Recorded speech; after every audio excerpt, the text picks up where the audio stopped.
Olá pessoal, tudo bem com vocês? Então vamos dar início ao nosso curso de estrutura algébrica, né? Como eu já havia comentado com vocês, eu vou fazer essas gravações, depois vocês assistem os vídeos, vão anotando as dúvidas, vão fazendo as atividades e também depois nas aulas online vocês vão tirando todas as suas dúvidas, tá? Então vamos começar com o capítulo 1 da apostila, que é falar sobre números inteiros. A gente vai fazer um certo resumo, não vai aprofundar tanto como numa disciplina de teoria dos números, mas a gente vai dar uma noção bem legal assim de números inteiros. Então vamos começar falando o que é números inteiros.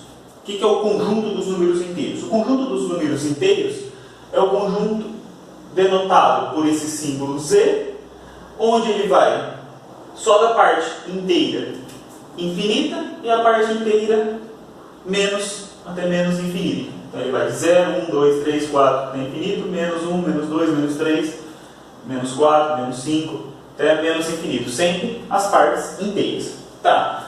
Esse conjunto ele é munido de duas operações. A operação de adição e a operação de multiplicação. O que a operação de adição faz? Você pega dois elementos quaisquer dos números inteiros e você vai operar esse símbolo aqui, é o símbolo da adição. Na hora que você operar, ele também continua sendo um número inteiro. Ou seja, dado dois números inteiros quaisquer, quando você soma, ele também continua sendo um número inteiro. Multiplicação. Dado dois números inteiros, quando você multiplica, ele também continua sendo um número inteiro. Então, nós temos o conjunto dos números inteiros e duas operações. Certo? Vamos ver propriedades sobre essas operações. Essas propriedades, pessoal, é importante que vocês memorizem muito bem o que significa cada uma dessas propriedades. Porque daqui até o final do curso a gente vai falar muito dessas propriedades, mas às vezes para outros tipos de conjunto, não para o conjunto dos números inteiros. Exemplo, conjunto das matrizes, conjunto das funções. Então vamos memorizar o que significa cada propriedade. Vamos lá, vamos começar com a operação de adição. Associativa. O que significa associativa? Associativa significa quando você pegar quaisquer três elementos dos números inteiros e você somar dessa forma. A mais B mais C é igual a mais B mais C. Ou seja, não importa a ordem que você soma. Se você soma A mais B mais C ou você soma A mais B mais C. Ou seja, tanto faz a ordem que você soma, o resultado sempre é o mesmo. Ou seja, se eu tirar o parênteses daqui, ó, qualquer jeito que você fizer essa soma vai dar igual. Se você fizer A mais B primeiro, depois somar com C, ou você fizer A mais B mais C. Então, significa essa propriedade. Comutativa. O próprio nome está falando, comutar. Você pode trocar a ordem. Nem sempre toda operação vale essa propriedade. A adição dos números inteiros vale. Ou seja, dados dois números inteiros, você pode fazer A mais B, é a mesma coisa que B mais A. Elemento neutro da adição. O que significa elemento neutro? O nome também já está falando. Neutro significa o quê? Que ele vai ser neutro na operação de adição, ou seja, ele não vai interferir na sua soma. Que número que é dos números inteiros que não interfere na soma? É o zero, né? Então o zero é o elemento neutro. Por quê? Para todo número inteiro, A mais zero é igual a A. Ou também você colocar igual 0 mais A. Tanto faz aqui porque a gente já sabe que é comutativo. Elemento simétrico. O que é o simétrico? No caso da adição, o simétrico de um elemento é o oposto a ele. Certo? Então o oposto a ele vai ser quem? É aquele cara que eu somado com o seu suposto oposto dá o elemento neutro da adição. Por exemplo, o 2. Quem é o oposto do 2? É o menos 2. Então, o menos 2 é o simétrico do 2. Por quê? 2 mais menos 2 é 0. Ou seja, para qualquer A pertencente aos inteiros, A mais menos A é igual a 0. Agora vamos para a propriedade para a operação de multiplicação. Vale também a propriedade associativa.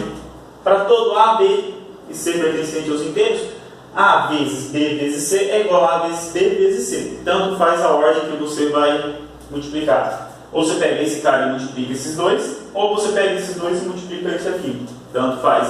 Ou seja, você pode tirar o parênteses e não vai trocar a ordem. Dependendo da operação, para alguns conjuntos, isso muda um pouco, tá, pessoal? Por exemplo, se você pegar na divisão, se você pegar assim, ó, Vamos colocar 24 dividido por 6 dividido por 2. Aqui a ordem da operação vai mudar. Por exemplo, se eu fizer 24 dividido por 6 primeiro, dá quanto? 4. Certo? 4 dividido por 2 dá 2. Agora, se eu fizer aqui primeiro 6 dividido por 2 é 3. Na hora que eu fizer 24 dividido por 3 dá 8. Ou seja, vocês perceberam que a ordem aí na operação de divisão vai mudar. Então, nesse caso, ela não seria associativa. Comutativa. Para todo A e B pertencente aos inteiros, A vezes B é igual a B vezes A. Também tranquilo para números inteiros. Elemento neutro da multiplicação. Quem que é o neutro da multiplicação? O que significa neutro? É aquele que não vai mudar em nada a operação. Quem que é o número inteiro que, se eu multiplicar por ele, não altera a operação? Quem que é? É o número 1. Porque 1 vezes A é igual a A para todo A. E por que eu não falei de elemento simétrico? Olha só, por que eu não falei de elemento simétrico na multiplicação? Que no caso seria o inverso. Porque se eu pegar o inverso do número 2, é aquele cara que eu multiplico por 2 e vai dar quanto? 1, que é o elemento neutro da multiplicação. Mas quem que eu multiplico por 2 que vai dar 1? É só o meio, né? Mas o meio não é número inteiro. Então ele não tem simétrico. Ou seja, ele não possui inverso nos números inteiros. Os únicos números que possuem inverso é o 1 e o menos 1. O inverso do 1 é 1 mesmo, né? Porque 1 vezes 1 é 1. E o inverso do menos 1 é o menos 1 também. Porque menos 1 vezes menos 1 dá o elemento neutro da multiplicação, que é 1.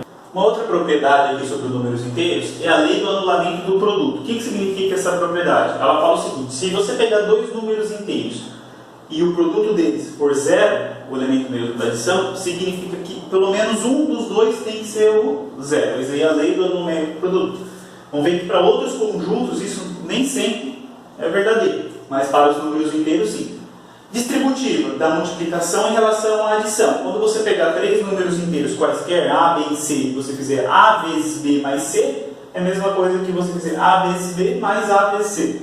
Então você vai distribuir a multiplicação em relação à adição. Tá? Essas aqui são as propriedades básicas que a gente tem para a operação de adição e multiplicação dos números inteiros. Agora vamos observar uma relação que é chamada de relação de menor ou igual, no sentido de ordenar um determinado conjunto. Essa relação menor ou igual é denotada pelo símbolo que a gente conhece, né?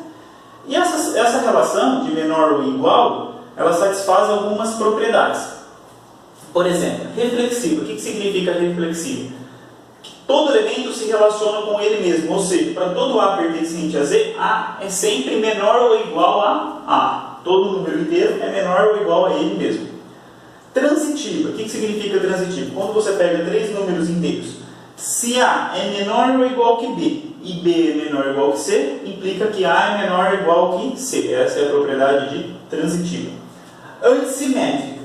Se você pegar dois números inteiros, A e B, se A for menor ou igual que B e B for menor ou igual que A, isso implica que A é igual a B.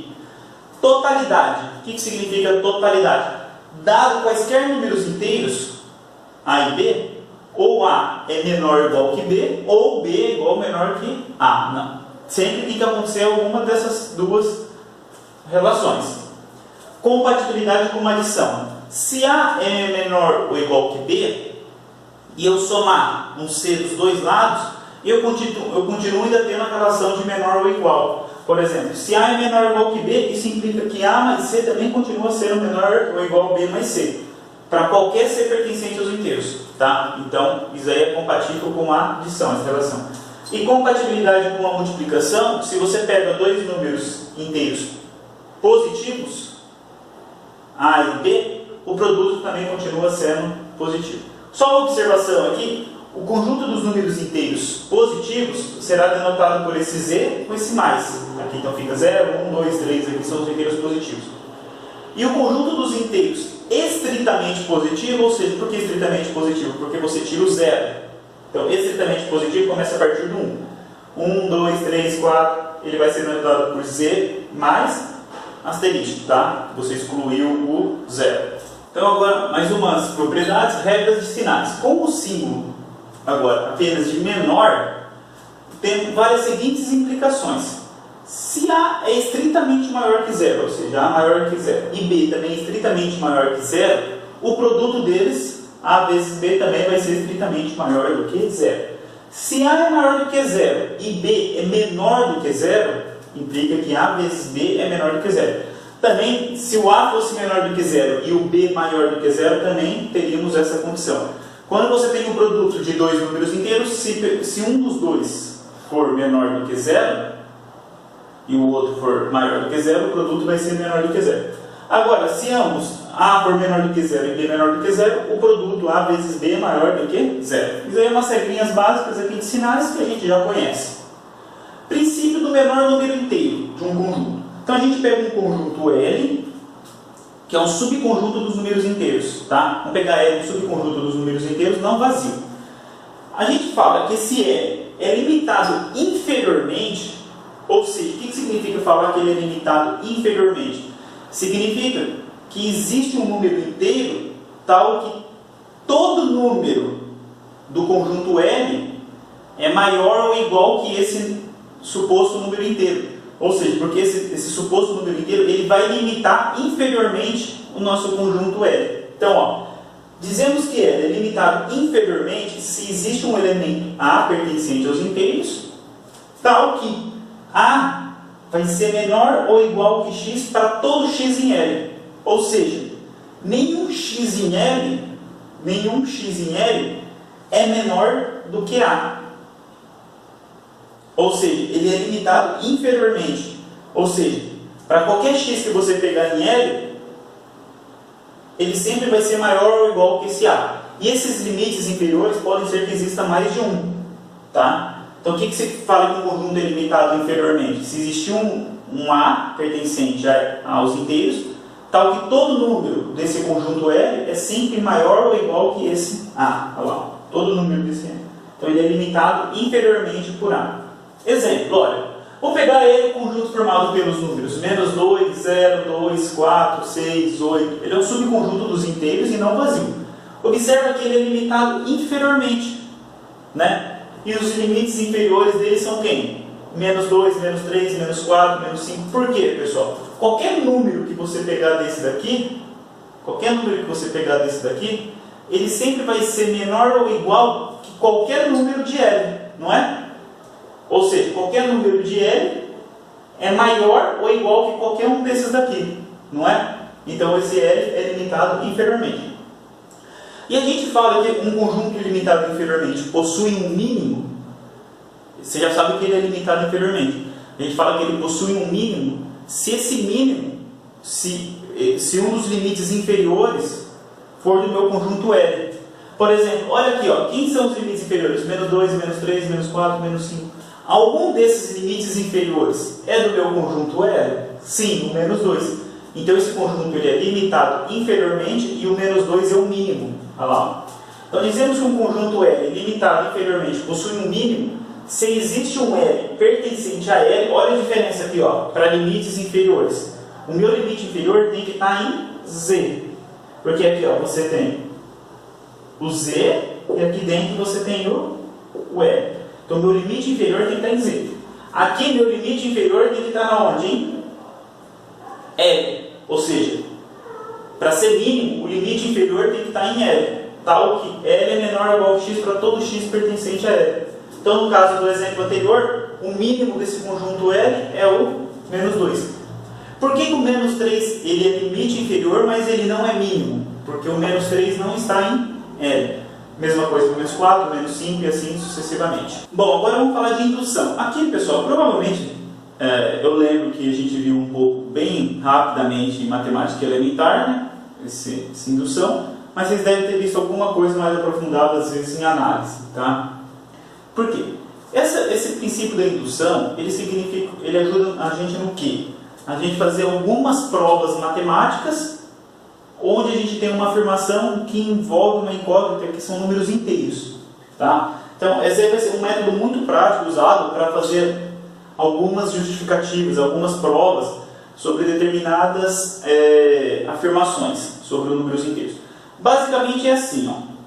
Primeira coisa, a gente vai tomar um K pertencente aos inteiros. E a gente vai tomar uma afirmação. Não sei, qualquer tipo de afirmação para todo n maior ou igual que K. Tá? E a gente quer provar que essa afirmação ela é verdadeira para todo n maior ou igual que K. Esse K seria o meu limite inferior, né? Seria meu mínimo. A partir desse K, toda essa afirmação ela é verdadeira. Mas assim, como o número inteiros é infinito, não tem como você fazer para todos, né? Então o que a gente procurou? Um método para facilitar, que é esse princípio da indução. Então o que a gente faz para provar isso? Primeira coisa, para provar você precisa de um primeiro item, é mostrar que essa afirmação é verdadeira para o primeiro elemento, ou seja, para o nosso K.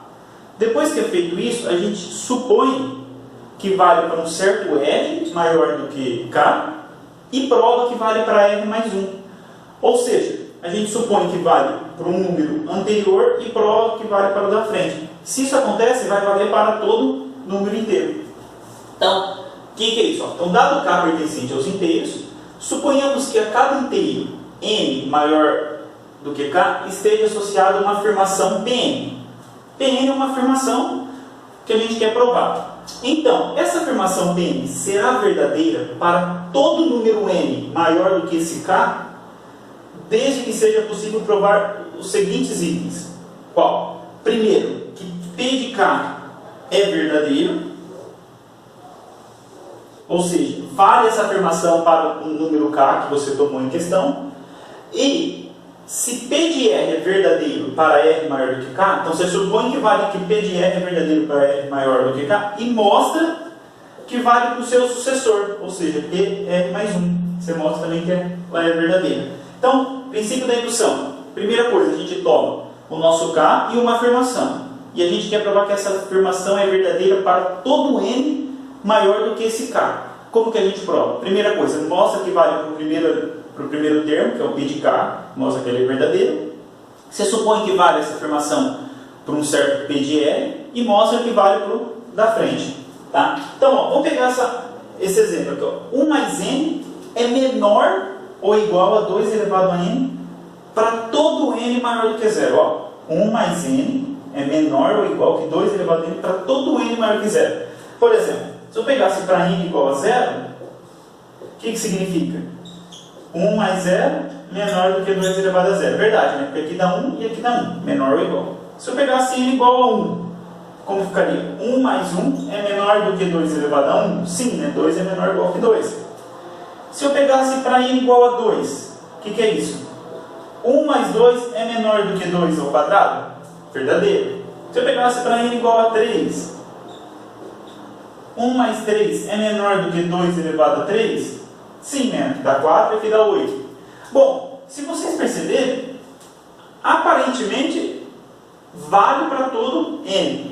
Mas dessa forma que está provado que vale para todo n? Não. Por quê, pessoal? Porque aqui eu mostrei que vale só para 4 n's. Maior ou igual que 0. Mas a gente está falando que a afirmação é para todo n maior do que 0. Então a gente usa o princípio da indução. Então aqui a gente tem a nossa afirmação. Então vamos lá. Provar que 1 mais n é menor ou igual que 2 elevado a n. Primeiro, quem que é a minha afirmação? P de n.